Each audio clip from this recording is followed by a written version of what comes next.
श्रीराम समर्थ.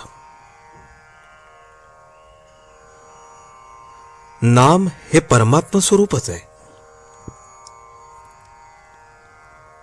नाम म्हणजे भगवंताचे नाव. साधन या दृष्टीने देवाच्या निरनिराळ्या नावात फरक नाही. नाम हा जीव आणि शिव यांच्यामधला दुवा आहे. नाम हे साधनही आहे आणि साध्यही आहे. नाम सगुण आहे आणि निर्गुणही आहे. नामाचा आरंभ सगुणात आहे तर शेवट निर्गुणात आहे. आरंभ सगुणात आहे असे म्हणण्याचे कारण हे की भगवंत मुळात जो निर्गुण निराकार आहे तो जेव्हा सगुणात आला तेव्हाच त्याला नामरूप लागले आणि सगुणरूप नाहीसे झाले तरी नाम शिल्लकच